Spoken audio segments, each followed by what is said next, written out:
Tell me in the comments which new thing excites you the most for the upcoming Elden Ring Nightreign DLC.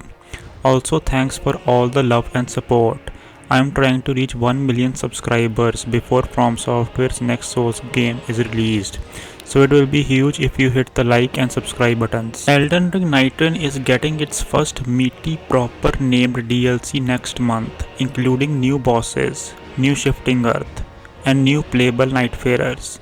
The DLC is called The Forsaken Hollows and it's out on December 4, 2025. This comes from a trailer shown during today's State of Play, which showed off a lot of clips from what's to come, albeit without a lot of context.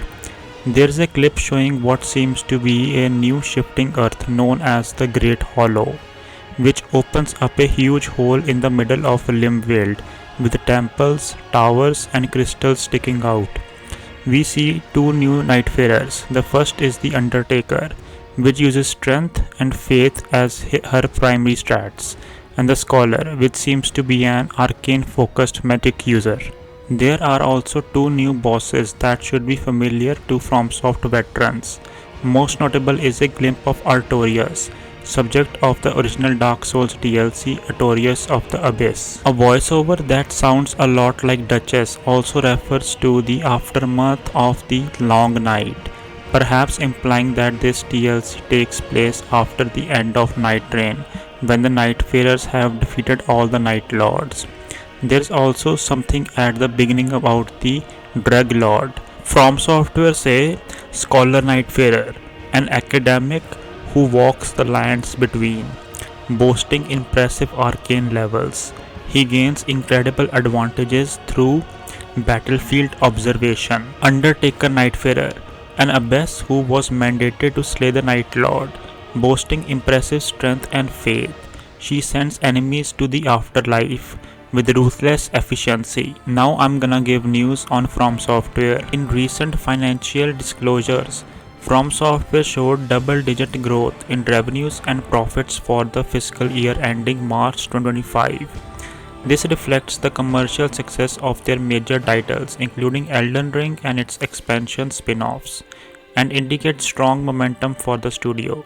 It also implies that From Software has resources and business incentive to invest in further large-scale projects DLC. When a studio shows strong financial health, it often means they can afford to take risks or invest in high quality productions rather than just safe incremental updates. For fans, this is a good sign. Now I'm gonna talk about From Software's upcoming project codename FMC and some other projects too. Several industry reports claim that From Software has an unannounced multi-platform game codenamed FMC and that it is in advanced stages of production. The report suggested that this project could launch in 2026, bearing delay. Speculation as to what FMC might be. Some suggest it could be a remaster of Dark Souls 3 or a new entry in that sub-series because of the F codename usage at From Software. Others propose that FMC could instead be a new entry or spin in the Armored Core franchise from Software's Mech Combat series, given the multi-platform nature and recent patterns. From Software also has confirmed that they have multiple games in development at once.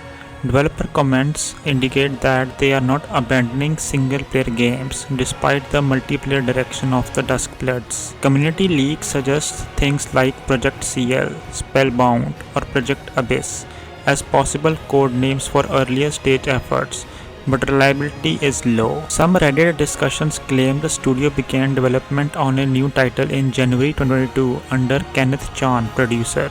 And this might be the next major From Software single player title.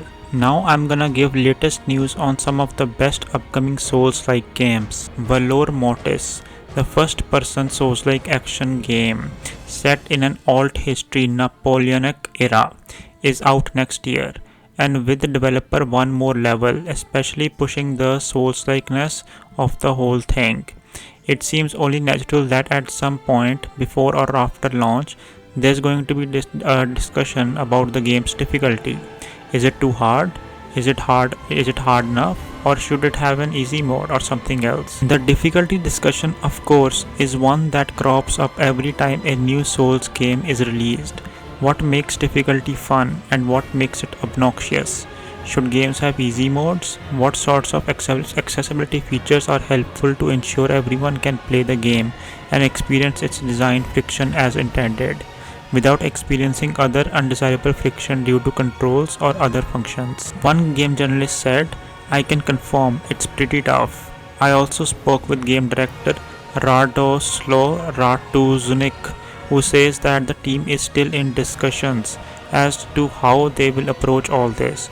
For now, he says, Valor Mortis just has one difficulty setting, but that may change in the future. Game Dev says, if we decide at one point to change it, I think we will change it for easy mode and normal mode, just two of them, because I think that players should have similar experiences when they're playing these kinds of games.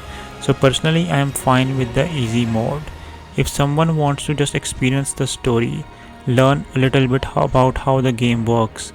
But if we have a lot of options, like there are like tons of difficulty options, then each person can play a totally different game. I think what connects Souls like players is that they're all struggling in these games. If they manage to succeed in this game, they can share this experience with other players. And this is something that has a huge value, I think, for them, for this community. Where Winds Meet, the free-to-play Where Winds Meet, is coming out on PS5 and PC this November 14. This action-adventure RPG is set in ancient 10th century China and has players explore a vast open world and take part in fast-paced combat. This formula seems to be gaining traction, as Everstone Studio has announced that its title has surpassed 10 million pre-registrations across various platforms.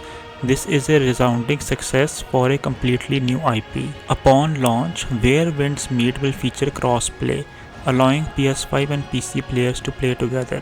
Progress will also be transferable from one platform to another. The game itself is split into two parts. Interestingly enough, there's a giant single player component in which you progress through the majority of the story on your own or in co-op.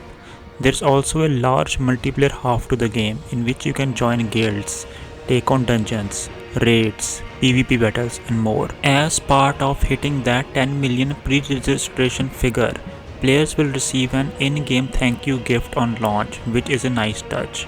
After it releases, Where Winds Meet will be supported with seasonal updates, the first being dubbed, Blade Out, and expanding on the main narrative.